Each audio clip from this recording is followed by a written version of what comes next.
गीता इस दुनिया को अध्यात्म और दार्शनिक तरीके से देखना, समझना सिखाता है, जिंदगी को जीना सिखाता है। हम अक्सर अपने जीवन और उसके उद्देश्य को लेकर कई तरह के प्रश्नों से जूझते रहते हैं, लेकिन गीता हमें इन हर प्रश्नों का जवाब बहुत ही अच्छी तरीके से देता है। यह ज्ञान हर मनुष्य के लिए जरूरी है, चाहे वह किसी भी धर्म का हो। आइए गीता के सारांश को समझें। अर्जुन से श्री कृष्ण कहते हैं कि जब जब धर्म की ग्लानि यानी उसका लोप होता है और अधर्म बढ़ता है, तब तब मैं स्वयं श्री कृष्ण धर्म के अभ्युत्थान के लिए अपनी रचना करता हूं, अर्थात अवतार लेता हूं। अर्थात पृथ्वी पर पाप दोष बढ़ने पर ईश्वर स्वयं किसी न किसी रूप में आकर उसका अंत करते हैं। श्री कृष्ण ने अर्जुन के शंका का समाधान करते हुए कहा, यदि तुम अर्जुन युद्ध में लड़ते लड़ते वीर गति को प्राप्त होते हो तो स्वर्ग मिलेगा, और यदि युद्ध में विजय प्राप्त करते हो तो इस वसुंधरा धरती के हर सुख को पाओगे। श्री कृष्ण आवाहन करते हुए अर्जुन से कहते हैं, इसलिए उठो और युद्ध करो। भगवान श्री कृष्ण ने इस श्लोक के द्वारा इंसान को कर्म करने की प्रेरणा देते हैं। वर्तमान कर्म पर ध्यान देना चाहिए, तभी जीवन में सुख मिल सकता है। गीता में कहा गया है कि चिंता चिता के समान है। आज के समय में तनाव के कारण तरह तरह की बीमारियां इंसान को हो रही हैं। ऐसे में गीता का यह ज्ञान बड़ा ही फायदेमंद है। गीता में कहा गया है कि क्यों व्यर्थ की चिंता करते हो, किससे डरते हो, डर को त्याग दो। जब आत्मा न पैदा हो सकती है न मर सकती है तो डरने की जरूरत नहीं है। गीता के इस बात को हर इंसान को अपनाना चाहिए, क्योंकि चिंता से आत्मा और शरीर को दुख पहुंचता है। श्लोक के माध्यम से श्री कृष्ण ने मनुष्य को अपनी मन से माया मोह के बंधन को त्यागने के लिए कहा कि विषयों वस्तुओं के बारे में सोचते रहने से मनुष्य को उसमें माया मोह में डूब जाता है। इससे उनमें कामना यानी इच्छा पैदा होती है और कामनाओं में विघ्न आने से क्रोध जन्म लेता है। योगीराज श्री कृष्ण ने क्रोध, ईर्ष्या, स्वार्थ जैसे दुर्गुण का जन्म होता है, जिसे इंसान अधर्म के रास्ते पर चला जाता है। इस तरह से गीता के श्लोक से पता चलता है कि इंसान का नैतिक पतन इसी कारण से होता है। यह लोग हमें बताता है कि किस प्रकार विरोध करने से मनुष्य का विनाश होता है। मनुष्य की मति यानी बुद्धि जब मारी जाती है तो स्मृति भ्रम हो जाता है। बुद्धि के खत्म होने से इंसान स्वयं का विनाश कर बैठता है। इसलिए क्रोध से दूर रहना चाहिए, अन्यथा यह विनाश का कारण बनता है। इस श्लोक से गीता में श्री कृष्ण ने यही शिक्षा दी है। आत्मा को न शस्त्र से काटा जा सकता है, न आप उसे जला पाती है। आत्मा पानी से भी भीगती रही है, आत्मा को न हवा सुखा सकती है। श्री कृष्ण ने कहा कि आत्मा अजर, अमर है और शाश्वत है। इंसान की आत्मा अगर माया मोह के बंधन में बंधी होती है तो उसे मोक्ष नहीं मिलता है। इसलिए आत्मा का शुद्धिकरण जरूरी है। गीता सार में कहा गया है कि यह शरीर नश्वर, नाश होने वाला है। यह शरीर 5 तत्वों से अग्नि, जल, वायु, पृथ्वी, आकाश से बना है। एक दिन शरीर इसी में मिल जाएगा, परंतु शरीर से आत्मा चली जाएगी, क्योंकि आत्मा न जन्म लेती है और न मरती है। यही सत्य है। योगीराज श्री कृष्ण ने कहा है कि मनुष्य का शरीर एक कपड़े की तरह है, जिससे आत्मा हर जन्म में बदलती है। मतलब यह है कि मानव शरीर एक दिन नष्ट हो जाएगा, लेकिन आत्मा हर जन्म में शरीर रूपी वस्त्र को बदलती रहती है। यही जीवन मरण का चक्र भी है, यानी जिंदगी के बाद मौत है, मौत के बाद फिर जिंदगी है। आत्मा जब तक मोक्ष नहीं प्राप्त करती तब तक वह जन्म लेती है। जो लोग अच्छे होते हैं उनकी जिम्मेदारी और रक्षा के लिए ईश्वर स्वयं बीड़ा उठाते हैं, अर्थात अच्छे लोगों की रक्षा के लिए ईश्वर अवतार लेते हैं। इसलिए हर इंसान को अच्छाई के रास्ते पर चलना चाहिए। श्री कृष्ण जी कहते हैं, अच्छे लोगों के कल्याण के लिए और दोस्त लोगों के विनाश के लिए और धर्म की स्थापना के लिए मैं श्री कृष्ण हर युग में जन्म लेता हूं। भगवान अपने भक्तों की रक्षा के लिए हर युग में जन्म लेते हैं और दुष्ट लोगों का विनाश करते हैं, यानी परम सत्ता सृष्टि की रक्षा करता है। सर्वश्रेष्ठ कर्म की महानता के बारे में बताते हैं। कर्म करो पर फल की चिंता मत करो। रहस्य को समझाते हुए श्री कृष्ण अर्जुन से कहते हैं, कर्म पर ही तुम्हारा अधिकार है, लेकिन कर्म के फलों में कभी नहीं। कर्म करो लेकिन इसके फल की चिंता ना करो। काम करने में तुम्हारा मन लगना चाहिए। श्री कृष्ण ने कर्म की महानता को बताया है। यह उपदेश सबसे महत्वपूर्ण और मानव जीवन के लिए कल्याणकारी है। कर्म योग। दर्शन का पूरा सार इसी पर टिका हुआ है। काम करो यानी कर्म से ही मनुष्य का निर्माण होता है। हर इंसान को कर्म करके ही पुरुषार्थ करना चाहिए। कर्मयोगी बनने की सीख देते हैं।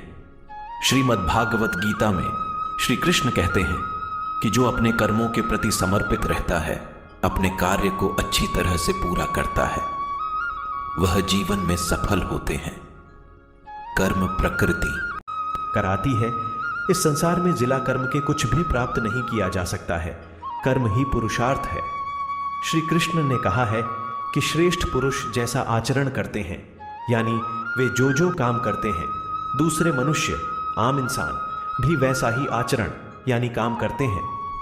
श्रेष्ठ पुरुष जो प्रमाण या उदाहरण प्रस्तुत करता है, समस्त मानव समुदाय उसी का अनुसरण करने लग जाते। इस लोक से श्रेष्ठ मनुष्य को अच्छा कर्म करने की प्रेरणा दी गई है। भगवान श्री कृष्ण ने परम शांति को प्राप्त करने के लिए कहा है कि जो लोग श्रद्धा रखते हैं, अपनी इंद्रियों पर संयम रखते हैं और साधना मेहनती करने वाला होता है, वे अपनी तत्परता से ज्ञान प्राप्त करते हैं। फिर ज्ञान मिल जाने पर जल्द ही परम शांति की प्राप्ति होती है। उस इंसान का मन भटकता नहीं है। इस तरह से वह ईश्वर को प्राप्त करता है। कृष्ण भगवान अर्जुन के सभी शंकाओं का समाधान पल भर में कर देते हैं। सभी धर्मों का त्याग करके जो श्री कृष्ण के शरण में जाता है, उसे श्री कृष्ण स्वीकार कर देते हैं और उनके पापों से मुक्त कर देते हैं। इसलिए श्री कृष्ण स्वयं कहते हैं कि मेरी शरण में आओ, मैं तुम्हें हर पाप से मुक्त कर दूंगा। इसलिए तुम शोक मत करो। माया मोह को त्यागना, कर्म को स्वीकार करना, कर्म करना और परिणाम की चिंता न करना, क्रोध और ईर्ष्या का त्याग करना बताया है। श्री कृष्ण हर मनुष्य को अपने शरण में बुला रहे हैं। उनके पापों को माफ कर देंगे।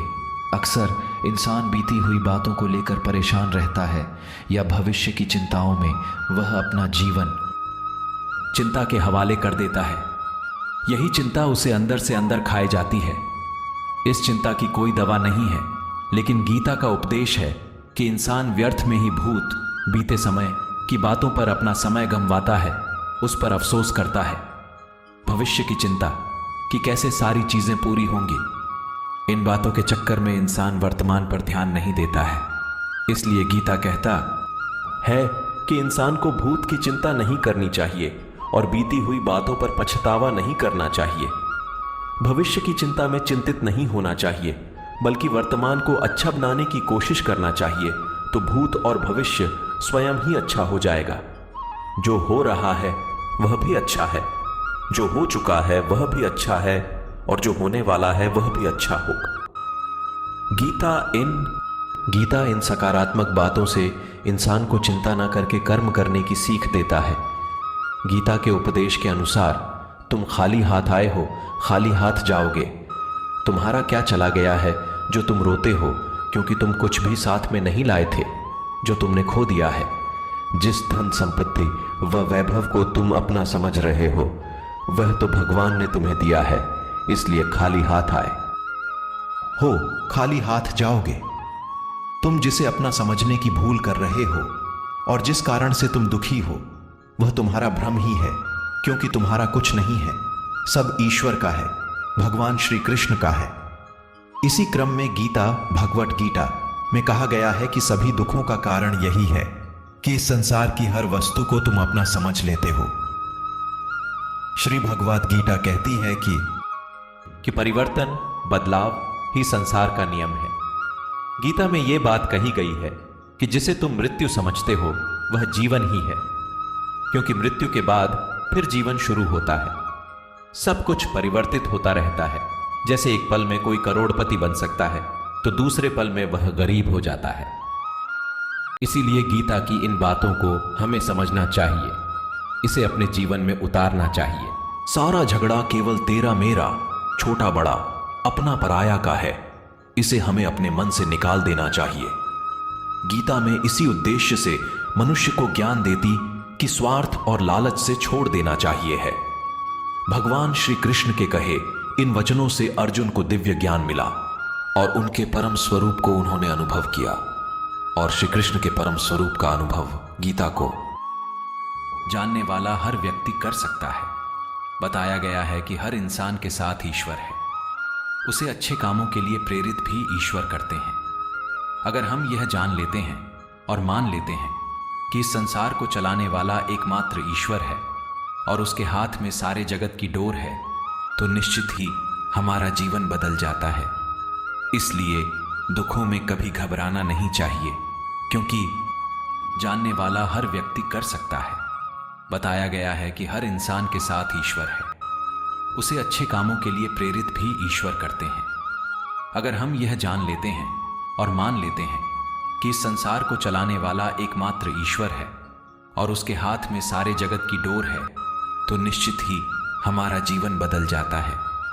इसलिए दुखों में कभी घबराना नहीं चाहिए, क्योंकि ईश्वर ही आपको उस मुश्किल से बाहर निकालता है। इसलिए ईश्वर पर भरोसा रखना जरूरी है, ऐसा गीता में कहा गया है। ईश्वर को समर्पित कर दो। इंसान जब खुद को ईश्वर के प्रति समर्पित कर देता है तो ईश्वर ही उसका सहारा हो जाता है।